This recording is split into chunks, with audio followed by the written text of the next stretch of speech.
Hi guys, I'm Ryan Houston and welcome to my fly tying channel. The channel contains hundreds of different videos catering from beginners right through to the more advanced tyers and covering flies and patterns from all around the world. If you like what you see, stick around until the end of the video where generally you'll find the pattern description, and don't forget to hit that subscribe button down below. Let's get on with the show. Hi guys, welcome back. So tonight we're going to be tying a steelhead fly.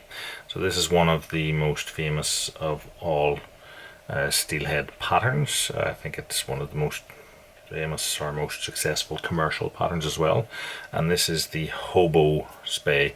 Now this is a fly that was developed by Charles Sinclair, and it's a style or a pattern rather than a color set. You can use multiple different color combinations in this fly. So I have videos on how I made the shank, and I also have videos as to how I mounted the hook, because those are going to make the video itself excessively long if we did it all in one. So if you want, we'll put up some links to those. So intruder style Z4 hook, 40-pound fire line, and this is a homemade shank in about 35mm there. So for tying this fly I'm going to use a fluorescent hot orange thread, and the one I'm using here is a standard 6035 fluo hot orange from Techstream. So Techstream is a thread that I've come across lately and I'm liking it, so hence I'm using it.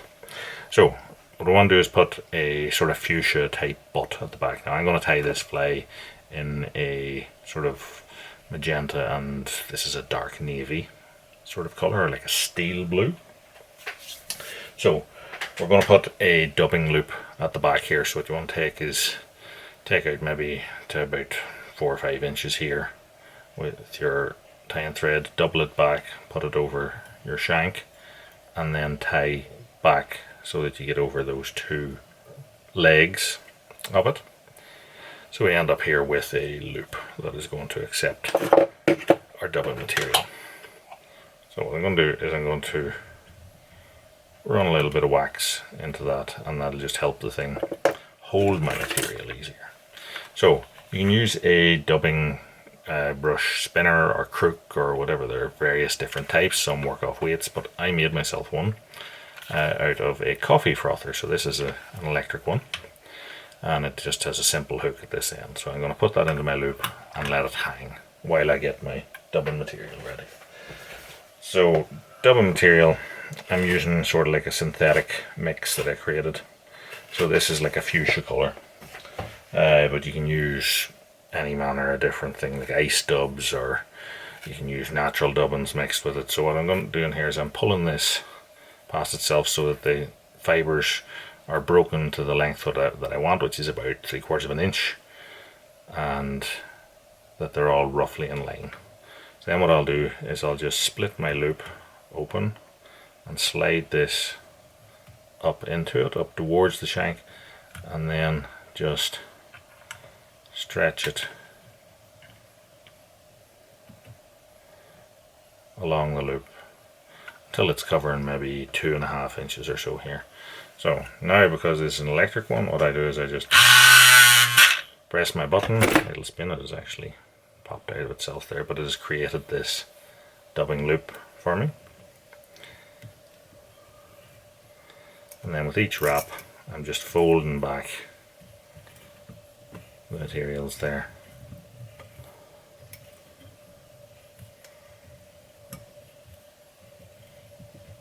and creating this butt section. I'll then tie off across my waist end.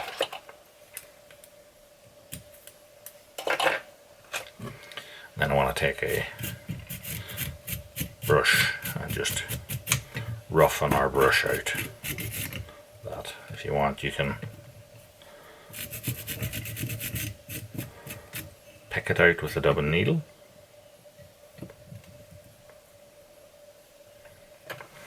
So next we want a black body section, and we're going to palmer that with a guinea fowl hackle. So I've seen a lot of these flies tied where people tie the guinea fowl in by its tip and wrap it, and to me that's, a tooth is going to break that, so I would prefer to wrap the guinea hackle backwards and then rib it. So I'm going to use here a length of this is 0.2 mil. It's like a fuchsia coloured wire, and then I'm going to put the body on. So you can do another dubbing loop if you want. So here I'm using like a black ice dub kind of a mix. I've added a little bit of the fuchsia into it. So what we'll do is, again, we'll create our dubbing loop, this time a bit longer, and run the wax along it. You can put it on one or both, depends, whatever you want. Then I'll let that hang. Now I'm going to pull out bunches of my dubbing and slide them up the loop. The weight of my machine that I've made here, I think, helps keep everything nice and steady. Again, slide that up, hold it in position, and just slide it down.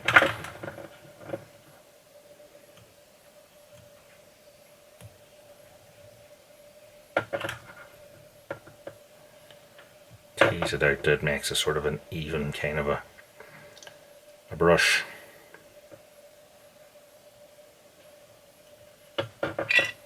So this is now probably 4 or 5 inches long or so. So then once it's in place, I will spin the crook, remove the crook, and then I'm going to wrap the body.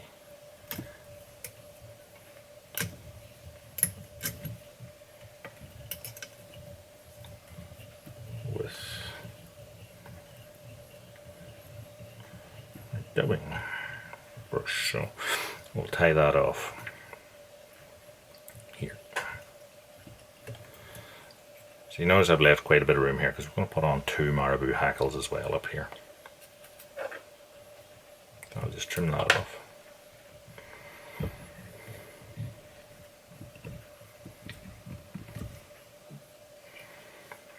Now, hackle, I'm going to use a guinea fowl. So take a guinea fowl as big as you can get. I happen to be actually using a Kenyan crested guinea fowl here because I find there's a nice sort of purpleness to it, and the hackles tend to be bigger.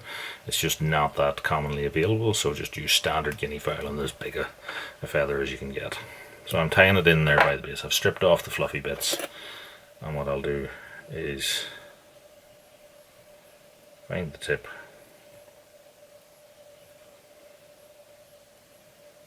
and then get it started.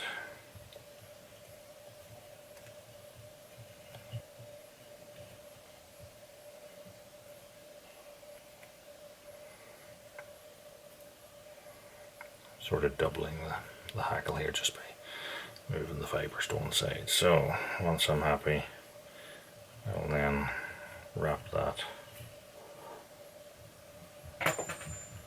backwards.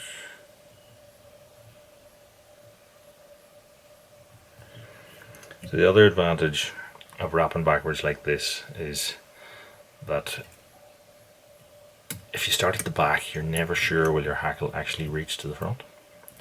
Whereas at least when you start at the front, it'll reach as far back as it can, and then take the wire rib through. If it catches down some fibres that it's not meant to, just get them out of the way.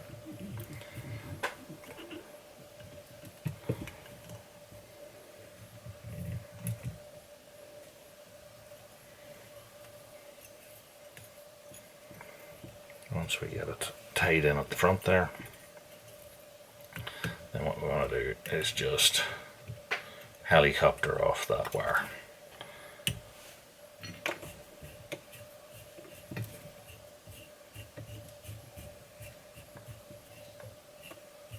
is our hackle.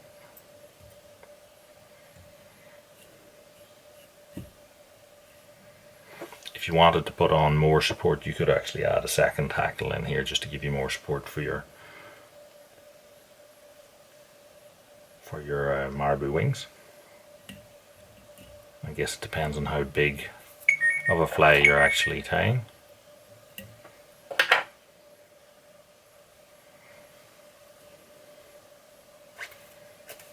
So if I'm going to do that, what I'll do is I'll take the second hackle, double it,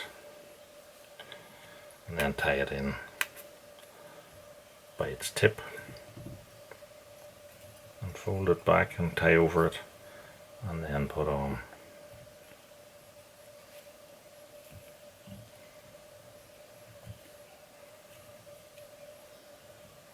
a couple of turns. In a smaller version of the fly, you won't need as much because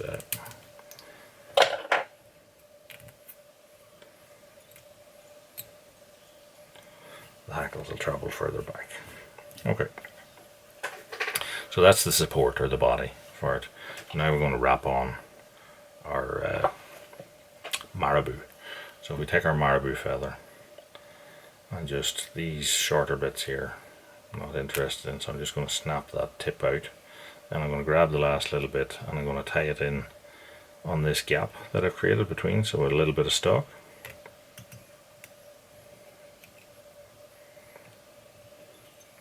Fold it back and tie over. There's no way that's going to slip out then. And then what we want to do is strip off the base of the feather, wet your finger and thumb, and just stroke the fibers back to create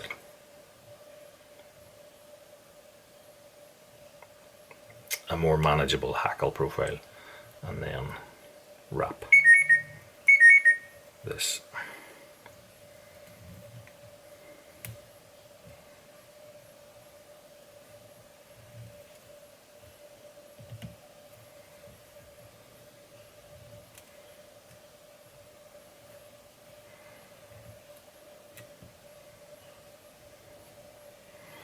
Having the stalk stripped bare makes it easier to tie off as well.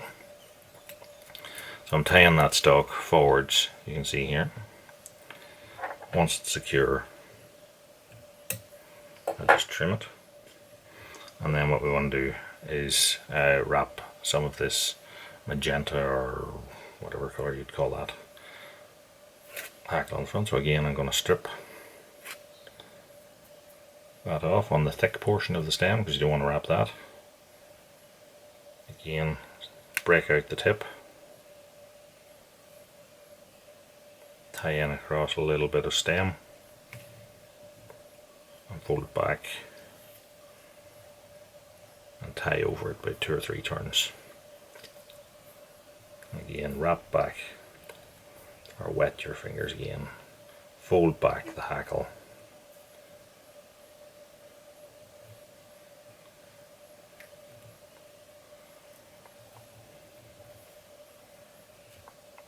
and wrap on 2 to 3 turns probably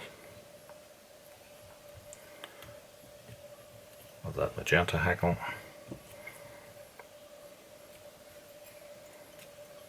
For securing it at the front.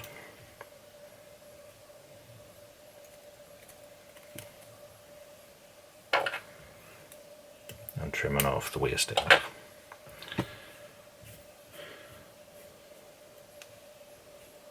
So now you can see how much movement is in this fly. If you want a sparser fly, 2 turns of each of the marabou hackles. So next what we want to do is to introduce a bit of flash and also some feelers. So for the flash, what I'm going to do is I'm going to take 2 strands of crinkle mirage and I'm going to set them on, take them back a little bit longer than my marabou here, and tie over them. Then I'm going to take the other end of it, fold it across the top of the head, so that then I have 2 strands on this side, and then I'll match them up here to the length of the previous one and cut them off. So now I have 2 strands on each side of my head. So next we want to take a Amherst tail, and you want to take maybe half a dozen, or so, it depends how many fibres you want in it. And I'm going to tie those in individually. I'm going to use their full length. And I'm using their little root because I stripped them off rather than cutting them off. As I tie that and fold it back, it will not pull out. So I want to put on half a dozen or so of these. There's a couple on top. And just a rotary vise is useful in this application in that you can just move the fly around them. And tie one in at equal intervals around your fly.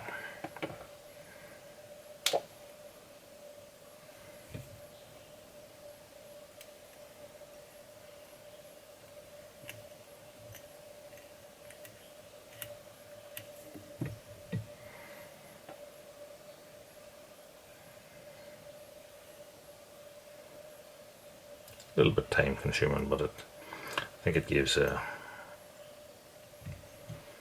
more controlled look to it.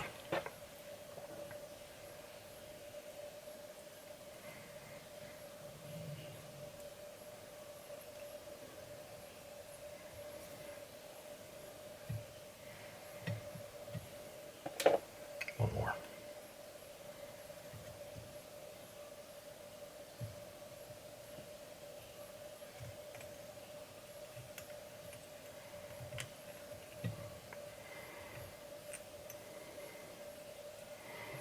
So that's the fly sort of standardly finished, but what you can do is to add jungle cock to that, just for that little bit of extra attraction and bling. So I'm going to take a jungle cock cape here, and I'm going to take a feather from each side of it and tie it in. Now they're not overly long, I guess that's up to yourself for preference. Tie it in at probably just above the horizontal on each side.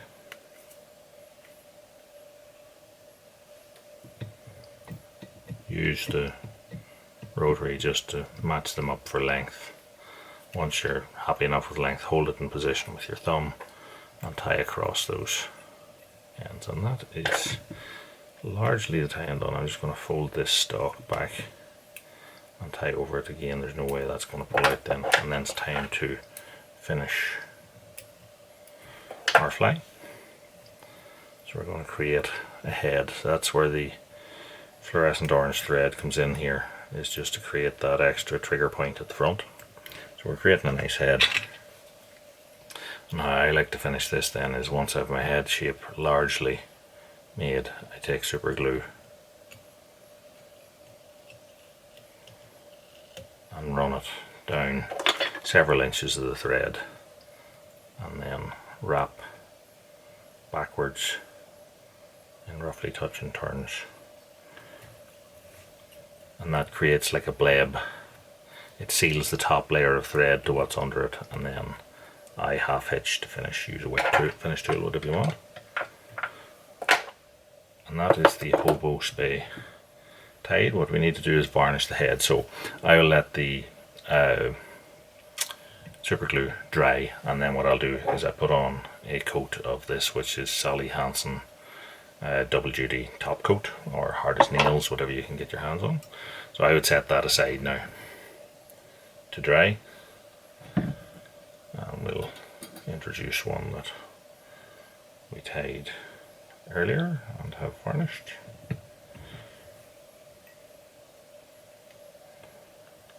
So that is our hobo spey. As I said, colour combinations can vary, but a very effective steelhead pattern. So hopefully you liked the video. If you did, give us a like, subscribe, check out all the other videos, tell your friends, the more the merrier. And until next time, tight lines. and thanks for watching.